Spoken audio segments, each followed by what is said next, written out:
Welcome back to the Frugal Gardener's Garden. Today, you guessed it, we want to talk about oranges. Well, more to the point, orange peels in your diet, in your yard, in your soil, for your plants, for nutrient purposes. Basically, for those of you who are interested in orange peels for your health, this is a simple process, a simple solution. This is what you would use tea. As a matter of fact, that's what I use it for. But in this case, this is orange peel tea. It's basically tea. And the peels you would throw for your oranges. By the time you finish this video, you will look at orange peels in a whole different way. I don't really measure. Actually, these are a bit smaller. I left them large so that you can see them. But orange peel tea is anti-inflammatory. It's good for gas, bloating, nausea, heartburn. There's a ton of things that this is actually good for. And they actually claim that it lowers cholesterol and blood pressure. So basically all you have to do is mix these and put them in your tea. Let it sit for, mine are not set for about 7 or 8 minutes. I let it steep and you get to go. You can also add a little orange peel, a little lemon peel in it if you like. And people like to use it with honey or brown sugar. I don't want to spend a lot of time on this because I want to get to the main deal here. And that is using this in your garden. I save these peels, I wrap them up, put them in the fridge until I get enough of them. At that point, I put them in my yard. If you're like me, you should just basically compost it. Well, there's so many more things you can do with them now, besides composting. They get rid of cats in your yard. But here's the problem with that. A lot of people will tell you to put these in your yard to get rid of cats. There are 2 issues that you have with that.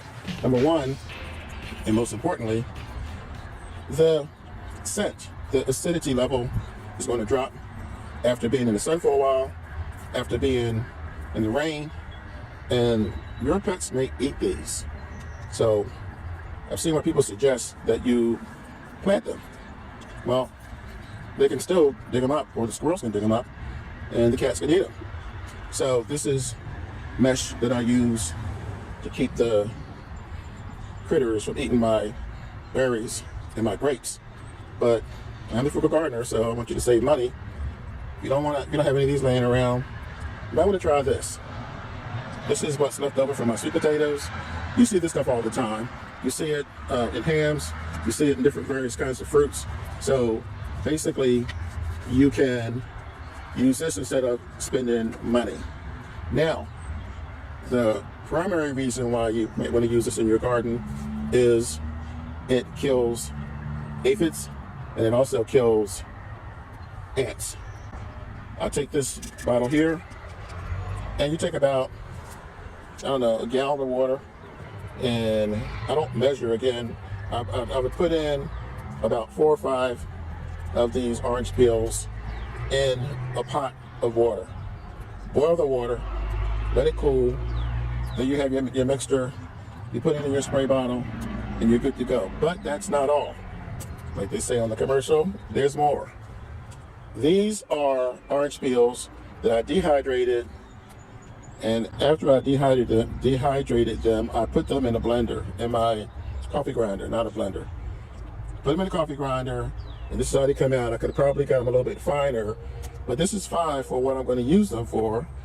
You may be surprised that this will also add nutrients to your garden. Again, free nutrients. This goes along with everything else I've been telling you guys about coffee grounds and banana peels and so many other things that you can add to your garden, like eggshells. This is pretty much in that same category because it adds nitrogen. Yes, this will add nitrogen to your soil, and the nitrogen is good for your pole beans, your squash, tomatoes, cucumbers. It's good for quite a bit of different fruits and vegetables that you grow. It's also good for peppers. So this, you may not end up with enough of it for all of your plants, but if you can use this to augment what you're paying for from the store, you're buying less. Buying less, you're obviously saving money. So this is it's a nice addition, I think, to your money-saving garden arsenal, because, as I said, these are things that you would normally throw away, and now you don't anymore. As a matter of fact, as I mentioned a few seconds ago, you don't even have to buy the netting. So that's it. I am the Frugal Gardener. I hope this video was helpful to you. Please like, comment below. I'm always reading your comments. I always respond to your comments. And started something new. As a matter of fact, recently I started a spring and summer vlog where you can follow me throughout my gardening journey this summer, all the way until the last day of summer. So hit that bell at the top right, and I will see you in the next video. Remember what I always say: when you grow your own food, you'll always know where it comes from. Catch you guys on the next video. Have a great day.